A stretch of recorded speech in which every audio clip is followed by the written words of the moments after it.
Hello दोस्तों, स्वागत है आपका मेरी एक नई यूट्यूब वीडियो में। मैं हूं ऋत्विक पटेल और आप देख रहे हैं मेरी और आपकी चैनल कैनेडियन गुरु। जैसा आपने थंबनेल पर देखा कि IELTS राइटिंग में जस्ट वन स्ट्रक्चर में सभी टाइप्स के ऐसे कैसे लिखे, फिर वो डिस्कस बोथ हो या अग्री डिसएग्री या एडवांटेज डिसएडवांटेज या फिर नेगेटिव पॉजिटिव डेवलपमेंट।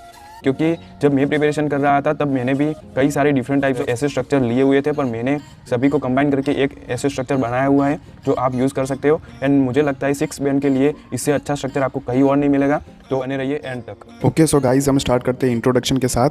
आपको सबसे पहले इंट्रोडक्शन में लिखना है इट इज़ अनडिनाएबल दैट, और उसके बाद आपको लिखना है जनरल लाइन। वो जनरल लाइन में आप ऐसे की जो डेफिनेशन दी हुई है उसके रिलेटेड कोई भी लाइन लिख सकते हो। ओके, और उसके बाद आपको लिखना है it is argued by many या इट इज़ आर्ग्यूड बाय सम। अब समझ लो कि आपको जो ऐसे दिया हुआ है उसमें मैनी पीपल लिखा है तो आप लिख सकते हो it is argued by many, और उसमें लिखा हुआ है सम पीपल तो आप लिख सकते हो इट इज़ आर्ग्यूड बाय सम। और फिर आपको पैराफ्रेज करना है। आपको जो डेफिनेशन ऐसे की दी हुई है उसको आपको पैराफ्रेज करना है। पैराफ्रेज करने के बाद आप लिख सकते हो personally I agree with this statement या डिसएग्री विद दिस स्टेटमेंट। ये आपको कोई भी ऐसे दिया हो उसके रिलेटेड लिख सकते हो। लाइक नेगेटिव पॉजिटिव डेवलपमेंट हो तो आप उसके रिलेटेड आपको नेगेटिव डेवलपमेंट और पॉजिटिव डेवलपमेंट लिखना है, और आपको एडवांटेज डिसएडवांटेज दिया हुआ है तो आप उसके रिलेटेड एडवांटेज या डिसएडवांटेज लिख सकते हो। और फिर आपको लिखना है so the following paragraphs would elaborate my perspective for agree side with valid conclusion. अब समझ लो कि आप अग्री है तो आप लिख सकते हैं अग्री साइड, और डिसएग्री है तो आप लिख सकते हैं डिसएग्री साइड, और आपको फिर लिखना है but I will not neglect agree side और डिसएग्री साइड। ओके, सो हम बात करते हैं बॉडी 1 की।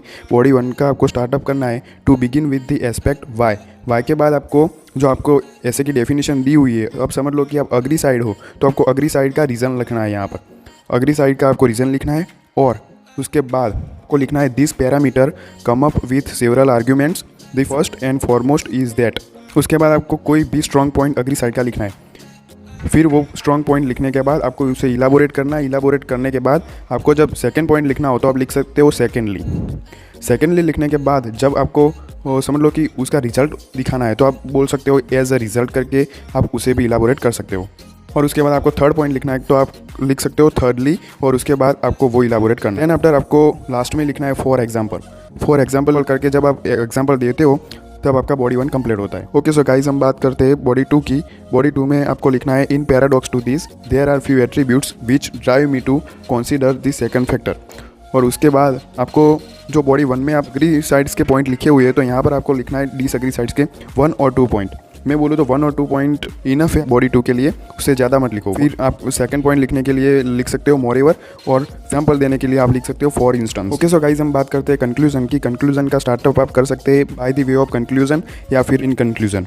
और उसके बाद आपको लिखना है albeit both approaches have their merits on balance however I can tell that. समझ लो कि आपको ऐसे अग्री डिसएग्री का दिया हुआ है तो आप लिख सकते हो albeit both approaches have their different merits however I can tell that. Okay, so last में आपको लिखना है अपना ओपिनियन। तो दोस्तों मेरी ये वीडियो आपको ज़रूर हेल्पफुल होगी, और मैं जब IELTS प्रिपरेशन कर रहा था तब मैंने भी यही स्ट्रेटजी यूज़ की थी। मैंने भी यही स्ट्रक्चर यूज़ किया था सभी एसेज में, और मैं बोलूँ तो आप यही स्ट्रक्चर यूज़ कीजिए 6 बैंड के लिए। इससे अच्छा आपको ऐसे स्ट्रक्चर कहीं और नहीं मिलेगा। वीडियो अच्छा लगा हो तो लाइक सब्सक्राइब एंड शेयर करना भूलिएगा मत आपके दोस्तों के साथ, क्योंकि जब आप लाइक करते हैं वीडियो तब मुझे भी मोटिवेशन मिलता है अगली वीडियो बनाने का। तो मिलते हैं अगली वीडियो में।